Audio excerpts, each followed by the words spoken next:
Today, we are working in the new headway, upper intermediate book. I have some questions. What do you know about the brand name Starbucks? Many people, when they think of Starbucks, think of coffee.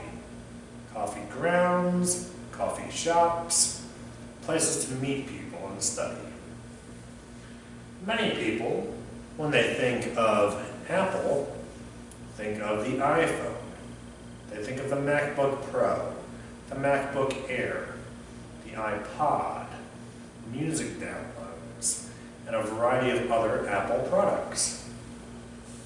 So, we have two passages that we'll be reading. One on Starbucks, the other on the Apple Macintosh. We have some questions that we want to keep in mind as we read. When and where did the company begin? Who founded it? Where did the name of the company come from? Why did the product become a success? Has the company's progress always been easy? What makes the brand special? What features of the product or company do people see as negative? What are some examples of the company's products? We have Starbucks coffee. It says anyone for coffee. What about a skinny latte? Or perhaps an almond truffle mocha? Or even a raspberry mocha chip frappuccino? These are just a few of the many specialty coffees on offer at Starbucks, the world's largest coffee roaster and retailer. It says that Starbucks serves over 25 million customers a week in 7,500 stores around the world. And this figure is increasing rapidly, with 3 or 4 new stores being opened every single day. So how did a company currently worth $5 billion get started? Starbucks Coffee, Tea and Spice, as it was originally known, roasted its first coffee beans in 1971. This tiny coffee house in Seattle, named after a character in the novel Moby Dick, was the vision of 3 men: Baldwin, Siegel, and Barker, who cared passionately about fine coffee and tea. Their determination to provide the best quality coffee helped their business to succeed. A decade later, their 4th store in Seattle opened. Meanwhile, in New York, Howard Schultz, a businessman specializing in kitchen equipment, noticed a small company in Seattle was ordering a large number of a special type of coffee maker. Out of curiosity, he made the cross-country trip to Seattle to find out more. Immediately, he saw the Starbucks store. He knew that he wanted to be a part of it. The 3 founder members weren't initially very keen, but a persistent Schultz was eventually hired to be head of Starbucks marketing in 1982. He modeled the Starbucks stores on Italian espresso bars and made them comfortable places to relax. Within the next 10 years, Schultz had already opened 150 new stores and bought the company. There are now stores all over Europe, Asia, and the Middle East. Today, Starbucks is one of the world's most recognized brands. 3 or 4 new stores open every day. But global success comes at a price. Although Starbucks has a company policy of fair trade and employee welfare, it has been a recent target of anti-globalization protests. Many people feel that big corporations, even responsible ones, are never a good thing, as small, independent companies can't compete and go out of business. However, Starbucks' continued success in the face of opposition shows that its blend of commercialism and comfy sofas is still proving an irresistible recipe for world domination. Whew. When and where did the company begin? Let's take a look. Roasted the first coffee beans in 1971 in Seattle. Who founded it? Baldwin, Siegel, and Bunker. Where did the name of the company come from? Named after a character in the novel Moby Dick. Why did the product become a success? They had a determination to provide the best quality coffee that helped their business to succeed. Well, teacher, can I just say something? Yes. When it comes to coffee, as far as I can, in my own idea of this, Starbucks is one of the best known names in the industry. It is considered throughout the United States as the world's largest multinational chain of coffee shops. It has corporate headquarters in Seattle, Washington, and has long been serving the public with the peculiar, refined taste of their Starbucks coffee since 1971. The Starbucks coffee has long been the favourite of students and professionals.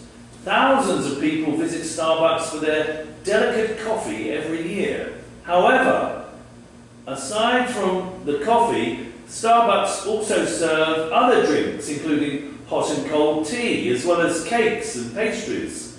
It is important to note that unlike the other coffee shops, Starbucks does not offer promotional prices on its products. If they do, expect the prices to be much higher than its competitors. The Starbucks coffee comes in a number of varieties. Each possesses a distinct taste, aroma, and flavour. These coffees are served freshly brewed, and the varieties offered often change on a weekly basis. This variation is highly considered by the company for one particular purpose: to provide the customers with an easy way to taste and experience a variety of blends with a Starbucks label. Perhaps one of the most important things to note about the Starbucks coffee is that most are prepared and offered from blended products. What I truly mean is that the Starbucks coffee is prepared with a combination of coffee and other flavours, with a large amount of sugar, milk, and even granulated ice. So this is one particular product in the Starbucks coffee line. So that's my experience of Starbucks coffee, teacher. Thank you to my students. Now, has the company's progress always been easy? No. I believe it said that they just had one store that grew to 4 stores. And over 10 years, Schultz had opened 150 stores. Now we have 3 or 4 new stores opening every day. So, it looks like progress began rather slowly, but improved over time. I agree with you. Now we have, what makes the brand special? Well, teacher, in Starbucks, the coffee is served in different sizes, and the customers can choose from tall, grande, and venti, which are actually a replacement for the traditional small. It's called Ismoli, Emendiumi, and Ilagi. These cup sizes of Starbucks coffee are served hot and cold, depending on what the customer prefers. In addition, the customers can order customized coffee drinks. Some of the customers order coffee with skimmed milk, while others prefer cream or a non-fat option. There are also others who prefer to blend regular and decaffeinated coffee for a half caffeine. That's what it's called. Starbucks also offers choices of whipped cream and favourites. The cappuccino is often prepared with more foam or less foam, still depending on what the customer wants. Extra hots and soy are also available. All of these options are offered at often high prices. But what Starbucks are doing, they're offering a choice of coffee, a choice of size, a choice of cup. So they're catering to the customer, even if it means the customer are paying a bit more. They're quite happy to do so because the customer has a choice. That's my experience of Starbucks. In contrast to other companies where you can't choose the size of your coffee or where you can't have different kinds of coffee. Anyway, according to our reading, I believe that they had a commitment to the best quality coffee, and they modeled their stores on an Italian espresso bar, made them very comfortable places to relax. What features of the product or company do people see as negative? Price. I believe the price. I think they also were mentioning something about anti-globalization activists, right? Yeah. Let's see. Anti-globalization protests. People fear that big corporations, even responsible ones, are never a good thing, as other independent companies can't compete and go out of business. However, Starbucks remains successful. What are some examples of the company's products? I believe we had a few of those, didn't we? In our opening. Yeah. Let's have a look here. Cappuccino. We have a skinny latte, almond truffle mocha or raspberry mocha chip cappuccino. They have a salted caramel mocha with its rich espresso mocha and toffee nut flavors. Now we have some information on the Apple Corporation. It says, are you a Mac user? For many, home computers have become synonymous with Windows and Bill Gates, but there's always been a loyal band of Apple Macintosh users whose devotion to the Apple brand and its co-founder Steve Jobs is almost religious. Stephen Jobs and Stephen Wozniak dropped out of college and got jobs in Silicon Valley, where they founded the Apple Computer Company in 1976, the name based on Jobs' favorite fruit. They designed the Apple I computer in Jobs' bedroom, having raised the capital by selling their most valued possessions, an old Volkswagen bus and a scientific calculator. The later model, the Apple Macintosh, introduced the public to point-and-click graphics. It was the first home computer to be truly user-friendly, or as the first advertising campaign put it, the computer for the rest of us. When IBM released its first PC in 1981, Jobs realized that Apple would have to become a more grown-up company in order to compete effectively. He brought in John Scully, the president of Pepsi Cola, to do the job, asking him, do you want to just sell sugar water for the rest of your life, or do you want to change the world? Scully and Jobs began to argue bitterly, however, and after a power struggle, Jobs was reluctantly forced to resign. We have the computer for the rest of us. That's a bit strange, isn't it, teacher, that he was actually forced to resign from his own company? Yes, it is. By 1996, Apple was in trouble due to the dominance of Windows software and the increasing number of PC clones that could use it. Jobs, having had great success with animation studio Pixar, was brought back to the ailing firm for an annual salary of $1, and the company gradually returned to profitability. Apple's computers cost more than most PCs and have a more limited range of software available for them, but their great appeal has been in the attention to design, making Apple the cool computer company. The launch of the stunning multicolored iMac in 1997, followed by the sleek new iMac in 2002, marked the end of the computer as an ugly utilitarian machine and brought the home computer out of the study and into the lounge. As Steve Jobs put it, other companies don't care about design. We think it's vitally important.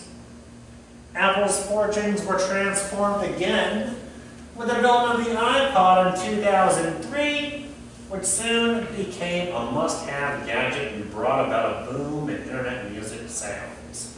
And of course, it was beautifully stylish. Now, when and where did the company begin? Let's see here. They founded the company in 1976 in Silicon Valley. Who founded it? Steve Jobs. Steve Jobs and Steven Wozniak. Where did the name of the company come from? Well, I thought it was in Seattle, wasn't it? It's his favorite fruit. I'm looking for where that is. Oh, it's Oh, Apple. here it is. Apple. The name based on Jobs' favorite fruit. Why did the product become a success? Well, it was user-friendly, wasn't it? It was user-friendly. Yeah. They brought in a president of Pepsi-Cola to run the company. Point-and-click graphics. Has the company's progress always been easy? No, not really. No.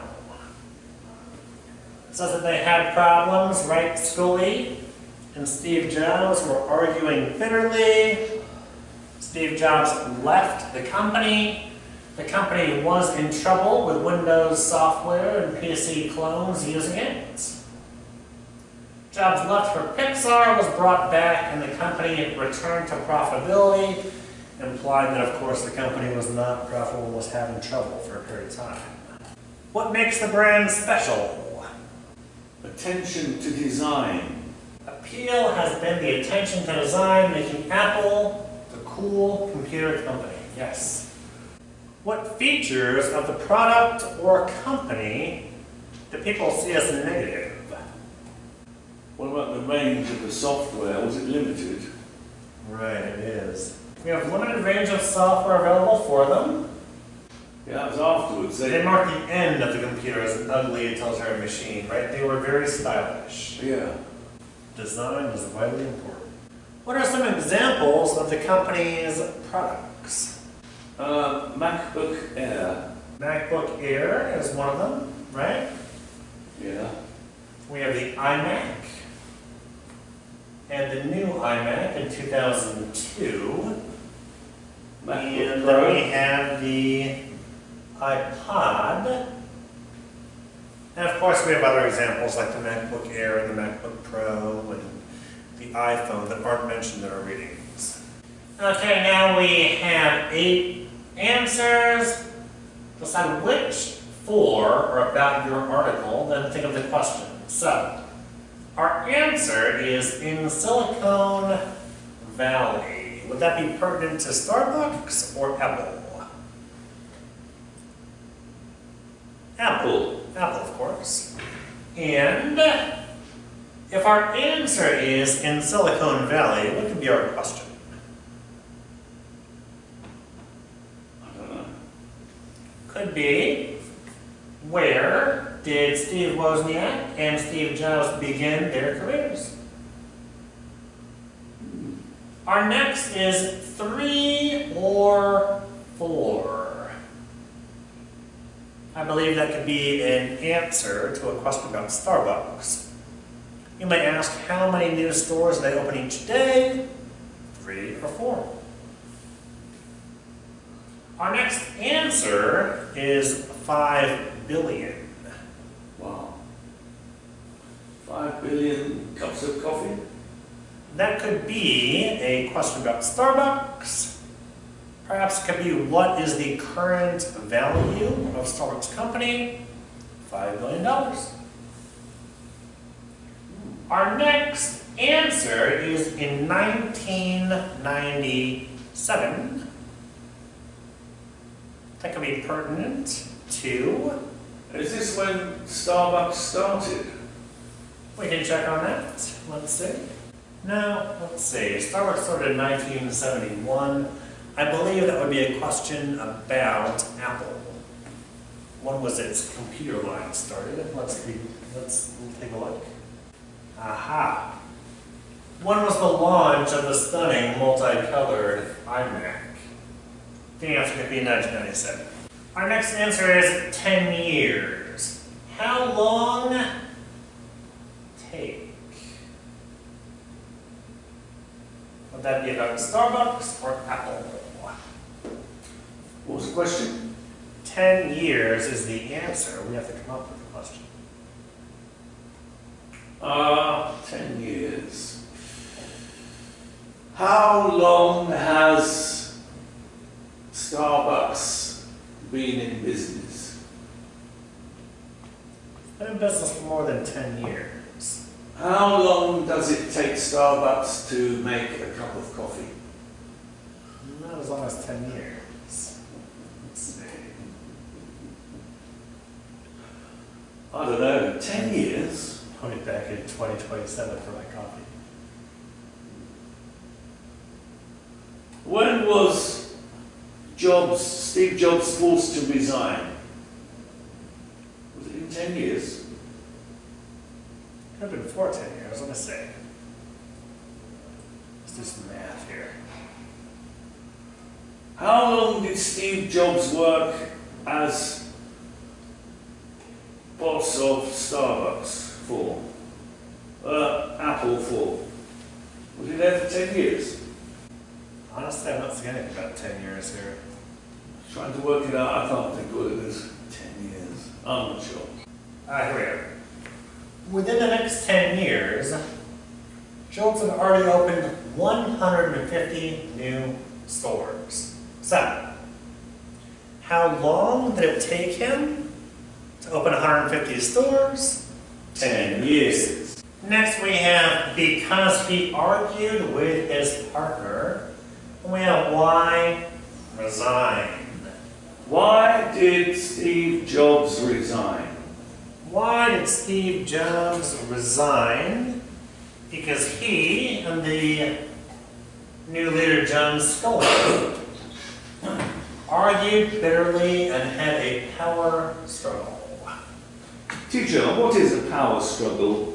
A power struggle is when two or more people are trying to control a company or a government agency. Oh. They fight until one is able to get his or her way.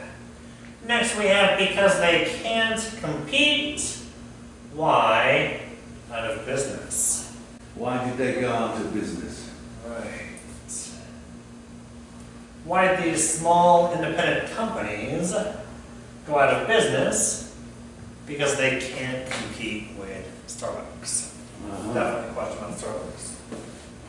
Next we have by selling some of their possessions. Our question is how? How did they finance their business? I believe so. How did Steve Jobs and Stephen Wozniak get their company started? By selling some of their most valued possessions, a Volkswagen bus, and a scientific calculator. Now we have some vocabulary work. We have find adverbs ending in ly in the text that have these meanings. So, at great speed, what is an adverb that means at great speed? How about quickly? Yeah, I was going to say fast and furious. I like quickly with an ly. At the present time? Currently. Currently, presently, in the beginning, before a change. Normally. Normally? I don't know. With strong feeling and enthusiasm? Confidently. Confidently, passionately. At the beginning? That's like the same as see, isn't it? In the beginning, at the beginning, presently. So at the beginning, originally. Originally? After a long time, especially after a delay. Eventually. Eventually. For Apple Macintosh, we have really or genuinely. Honestly. Honestly, in a way that produces a successful result. Financially. Profitably. Profitability. In a way that shows feelings of sadness or anger. Emotionally. Or bitterly. Bitterly, yeah. In a way that shows hesitation because you don't want to do Something. Reluctantly. Reluctantly. Slowly over a long period of time. I don't know. Cautiously, I don't know. Gradually. Gradually, yeah. In a very important way. Authoritatively. Authoritatively? Sure. Now, Will, what do you think? What arguments do the anti-globalization protesters make against Starbucks and other multinational corporations? So, it said that they put small businesses out of business that can't compete, right? What do you think there? Do you agree? Yes. Multinational corporations are a problem? Yes, because they buy their products at the minimum and they can buy a lot, whereas the other retailers can only buy so many products and it's also at a slightly higher price. Okay. So they can't charge the low prices if they're going to survive. But Starbucks can do that. No. And we have, do you have a computer? What sort? What are your favorite websites? I have a MacBook Air, and my favourite website is mrpaulsenglish.com. Very good. Once again, my name is Lou. We're working our new headway of bringing me a book. See you next time.